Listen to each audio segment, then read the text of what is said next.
Order, order. As we have a minister and a member to move the motion, I think we might as well proceed. We're a couple of minutes early, but that doesn't matter. So I'm going to call Blake Stevenson to move the motion, and I'll then call the minister to respond. There will not be an opportunity for the member in charge to wind up, because that's a convention in 30-minute debates. Blake Stevenson to move the motion. Thank you very much, Sir Roger. It's a pleasure to serve under your chairmanship.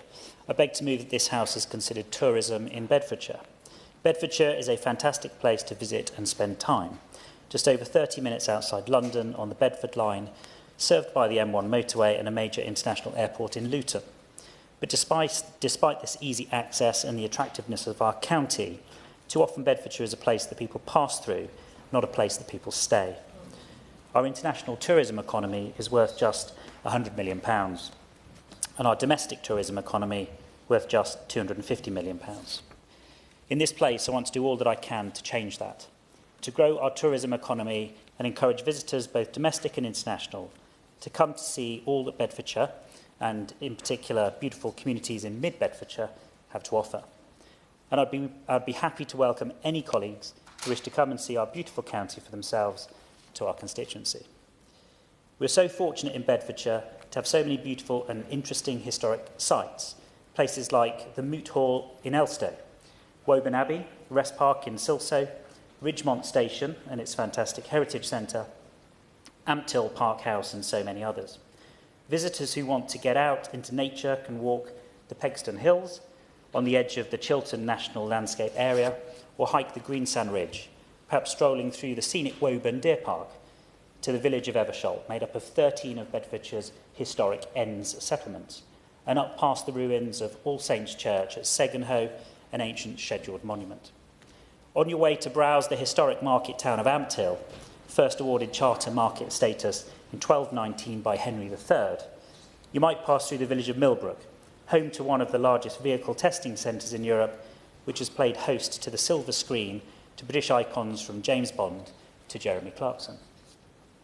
Beyond Ampthill, you'll come across another scheduled ancient monument at Houghton House, before passing through the village of Malden, home to sites of special scientific interest like Church Meadow and Malden Wood, and on to Clophill, where you can see the remains of Cainhoe Castle and enjoy scenic views of the whole Greensand Ridge from St Mary's Church. If you want to... I'll happily give way.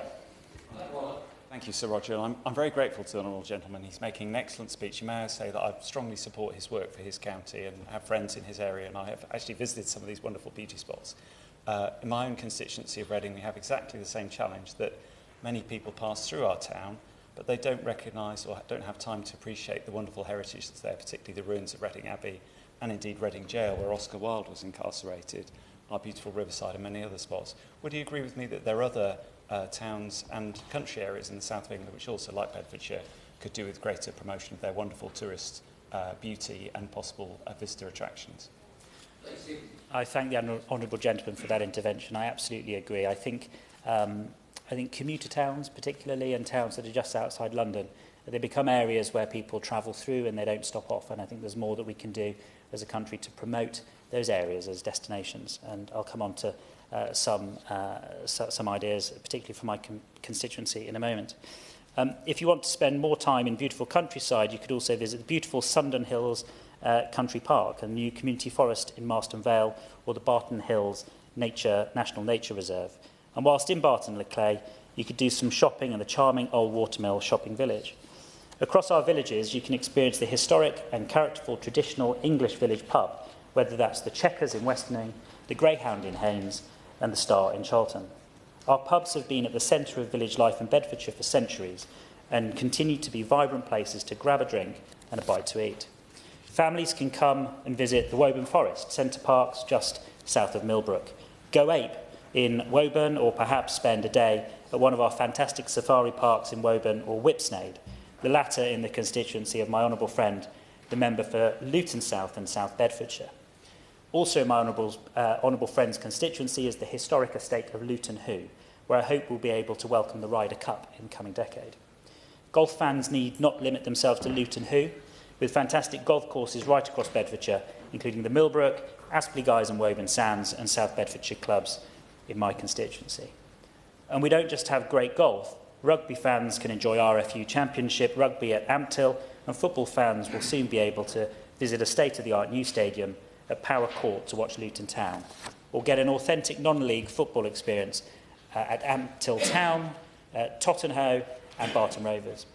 I met with Barton Rovers recently, and I hope that the Minister will work with me and the club to explore how we can secure funding for a new 3G pitch there that will help us take the club to the next level.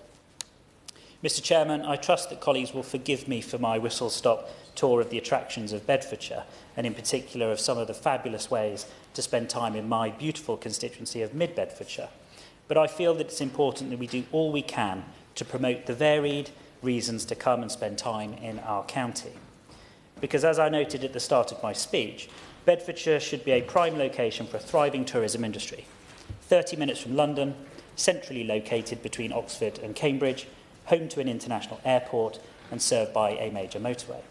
But too often we're a county that you pass through and not a place you stop to spend time and money in our local communities. My vision for Bedfordshire is a place that is more than a blur through the train window, but is a place where domestic and international visitors will get off a plane or a train and be excited to stay a while. Since my election in July, I've met with Visit England, UK Hospitality, Experience Bedfordshire, local businesses and other local stakeholders to understand what we need to do to grow our local tourism, hospitality and leisure economy. Bedfordshire is one of the last counties in England without a local visitor economy partnership. And whilst there are differing views about exactly what the right solution to promote our local tourism industry looks like, the consensus has been clear that we need to do more to promote it. The imminent delivery of East West Rail will help to deepen our county's connections to Oxford, Cambridge and nearby Milton Keynes and provide new markets for our local tourism industry.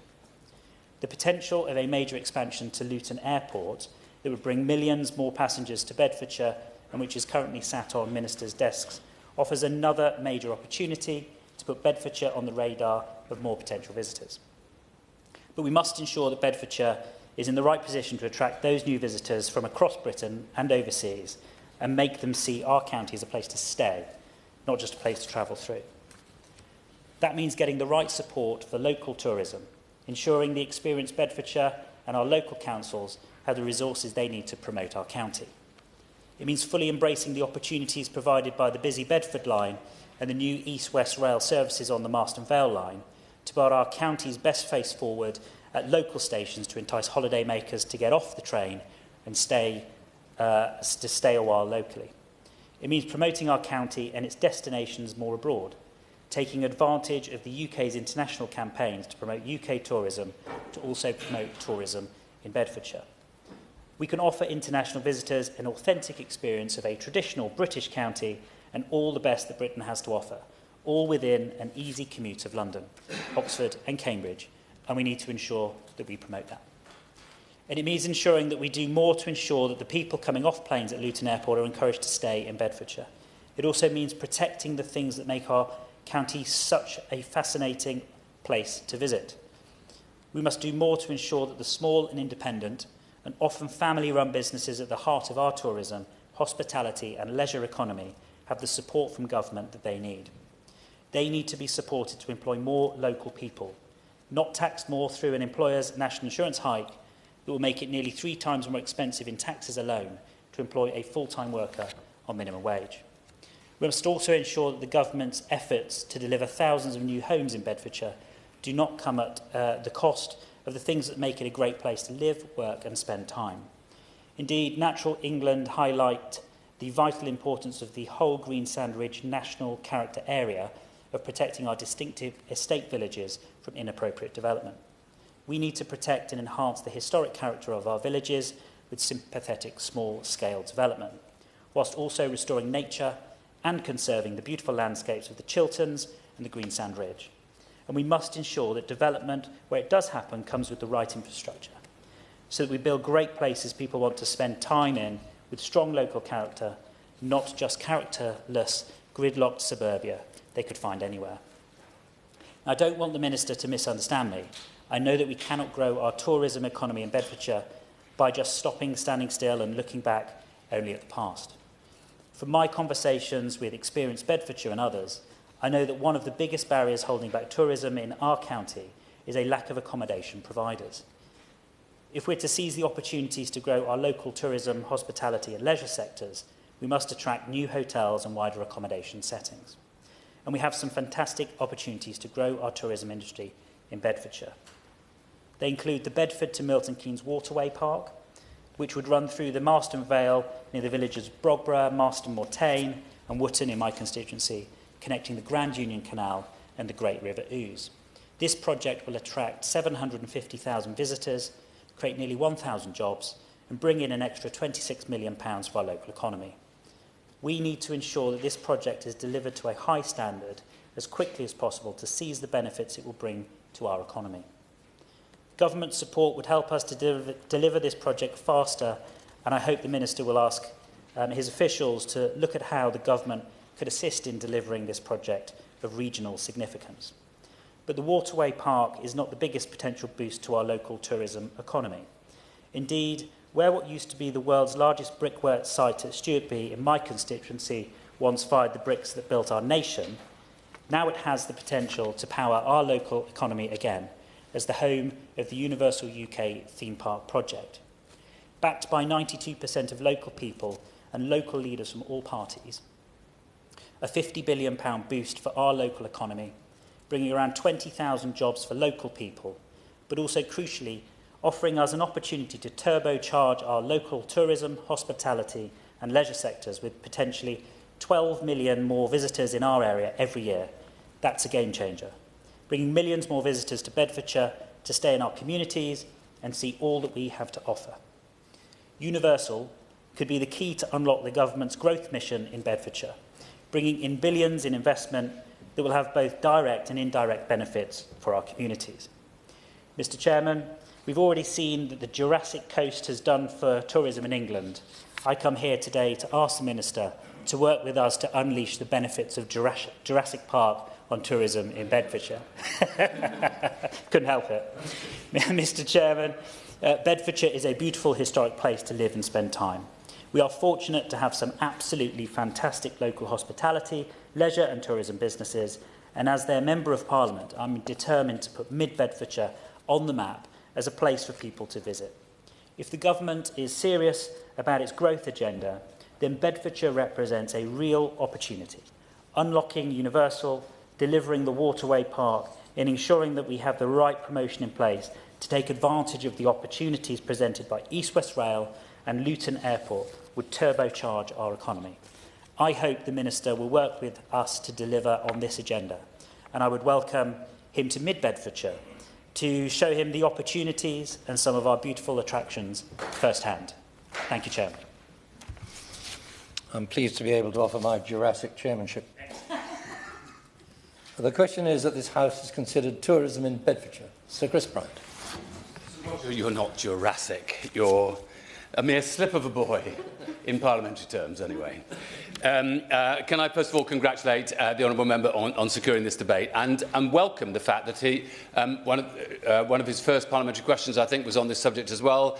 He's obviously very determined to make sure that tourism and the expansion of the tourism offer in his constituency is a key part of securing economic development in his area. And I guarantee him that if he comes up with any good ideas which we can steal off him, we will be like the proverbial magpie that will pick up and run with it. And if he ever wants to have a meeting with officials in my department to discuss specific issues around tourism in mid-Bedfordshire, perhaps we might do this with the whole of all the Bedfordshire MPs, then I'd be more than happy to arrange that. It's also good to have an MP called Blake. I think he may be the first MP in the history of Parliament to be called Blake, which I noted the other day that Blake 7 is back. Now, by the time, Sir Roger, you can probably remember Blake 7. Oh, no. Well, you can remember some things still. But Blake 7, I remember by the time it ended, it didn't have 7 people in it, and it didn't have a character called Blake in it, which just seemed a bit run. But the point that I agreed with, above all, came from his very first paragraph, which is when he talked about Bedfordshire not just being a place that you pass through. I'm very conscious of this. My brother lives in St Albans. I'm endlessly getting on on trains which say that the final destination is Bedford, but I never go to Bedford because I get off at St Albans.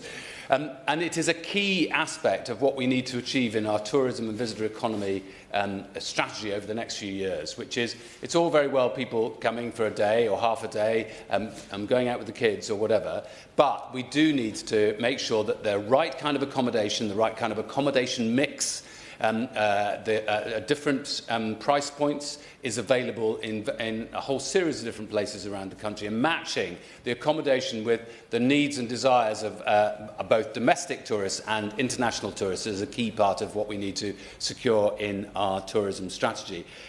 He gave us the Cook's tour, but when he was talking about Rest Park, which is of course run by English Heritage, he didn't mention that 194,693 people visited in 2023, and they've got a great Narnia event starting, I think, next week, or the end of this week, which is why parts of it are closed at the moment. He referred to Houghton House, to Woburn Abbey and the Safari Park. 489,751 people at the Safari Park, and that was in 2015, so it's likely that the numbers since then have gone up. And he's quite right to say that it's not just about, I mean, he focused obviously on what's in his constituency, but actually when you look at the whole of the county, and this is of course what tourists and visitors, they don't go, I wonder whose constituency I'm going to visit today. They think about, you know, what is the whole offer in an area, and sometimes it's about transport links, it's about whether they're going to be able to park. One of my ambitions in life, Sir Roger, is to get to a place where there is one parking app for the whole of the United Kingdom. So you don't, every time you go to park somewhere, have to use a phone to download a new app to be able to park in an area. And it's especially irritating when your local council has just changed the app to another app, and you've got to put another app, and you can't remember the passcode and all the rest of it. These are the aspects, every bit, end to end of a person's journey, that we need to think about when we're trying to create a really effective tourism strategy for the United Kingdom. And so I would simply add into his list the John Bunyan Museum in Bedford, and for that matter, the Panacea Museum, which is something that politicians have been seeking forever. And if only there were a panacea that could cure all ills, though I think the danger with the panacea is it actually is a mirage. It doesn't really offer what it proposes to do. Let me just talk about some of the things that we are already doing for the visitor economy across the whole of the United Kingdom. I'm sure there were a lot of, I know from representations that were made to me immediately after we came into office in July, that there were a lot of people in the visitor economy and the hospitality industry who were particularly worried about the cliff edge that they saw coming at the end of this year in relation to business rates. I'm really glad that we've been able to take forward the 40%. I know it's not 70%, but it is. I'm placing it on a permanent footing. I think it's really important for hospitality businesses to be able to make their investments for the future and to have a secure financial footing. One of the issues, of course, in Bedfordshire and many other parts of the country is the issue of short-term lets, whether it's Airbnb or individual people renting out a room or whatever it may be. And the art here is, in particular in areas where there's a very heavy concentration of visitors in a particular time of the year, is to come up with a scheme which will mean that we get the benefits of the visitor economy and all the footfall and all the added money that that brings to a local area without the dangers of ending up with a completely vacated town or village when the tourism period has ended. And that's why, following on from what the previous government did with its legislation in relation to short-term lets, we will soon be consulting on precisely how to implement the short-term lets legislation, so that we can at the very least have a clear understanding of what short-term lets there are across the whole of the country, and then, if necessary, be able to take further action. He referred quite rightly to the local visitor economy partnerships and the fact that there isn't one in Bedfordshire at the moment. And of course this is an issue of concern. As he knows, the local visitor economy partnership programme was part of a new vision for England's tourism management landscape, which was recommended by the Independent Destination Management Organisation Review. And Visit England launched the LVEP accreditation programme in February 2023, which will continue through 2024-25 and seeks to accredit high-performing, strategic and financially resilient organisations who can lead visitor economy development in their area, working with businesses and local authorities. Now, as I understand it, in Bedfordshire, Visit England are working closely with experienced Bedfordshire and other local stakeholders to support their progress in building capacity and moving towards local visitor economy partnership status. I will make sure over the coming months that I keep in touch with my officials about how that progresses, and I'm sure that if it doesn't progress to his satisfaction, he'll be calling for another such of these debates, and then I'll have to answer to him. At the budget, the Chancellor confirmed this government's support to deliver the East-West Rail scheme, as he knows, in full, which is really good news. He referred to it. This will strengthen the region's thriving life science, technology and innovation sectors, but it will also facilitate journeys for tourists and locals throughout the Bedford area. And the East-West Rail is set to bring billions of pounds worth of growth to the Oxford-Cambridge region, along with tens of thousands of new homes and jobs. So I note he was not quite so happy about all the tens and thousands of new homes. My own personal view, for what it's worth, is the most important thing when you are developing large numbers of new homes, and we all know that this country needs more homes, is that you need to make sure that you've got all the infrastructure there to be able to cope with it. You could also say, in relation to tourism, if you're going to have a very significant expansion of the tourism industry or the visitor economy industry in Bedfordshire, you're actually going to need houses where people are able to live who are going to work in that industry as well. So all of these things have to come together. Now, he referred to the prospect of a major development with Universal UK, with a new theme park. Obviously, I can't enter into the specifics of the discussions that are ongoing. That would be unhelpful to everybody. But I am very hopeful that we will be able to get to the very significant and dramatic change that this would make, not only to visitor numbers in Bedfordshire, but for the whole of the United Kingdom. And this takes me to my final point, Sir Roger, which is to say that of course, we should be ambitious for the whole of the United Kingdom when it comes to our tourism strategy. But it would be counterproductive if every single person who came from overseas to this country, and we've still not got up to the numbers that we had reached before COVID, it would be counterproductive if every single person who came to the United Kingdom decided that they were only going to visit London and didn't even get to Bedfordshire, let alone further flung parts of the United Kingdom. And that's why I think we need, in all the work we do on behalf of Visit Britain and Visit England, we need to make sure that our tourism strategy is genuinely sustainable. It is able to take people not just to see the historic sites of London and the capital city, or for that matter, Bath, and perhaps Stratford and Oxford and Cambridge and maybe Edinburgh, but to see the full diversity of what we have to offer in this country. Because we are a country with extraordinary things to see and take part in, enormous adventures that you can take part in across the whole of the country. He's highlighted some of those in his own constituency. I'm very keen to make sure that we have many more people coming to the United Kingdom. And as he said, many more people not just coming to the United Kingdom or visiting Bedfordshire, but also staying the night, so not just passing through. The question is that this House has considered tourism in Bedfordshire. Many of that opinion say aye. Aye. Contrary, no. Ayes have it. Order, order.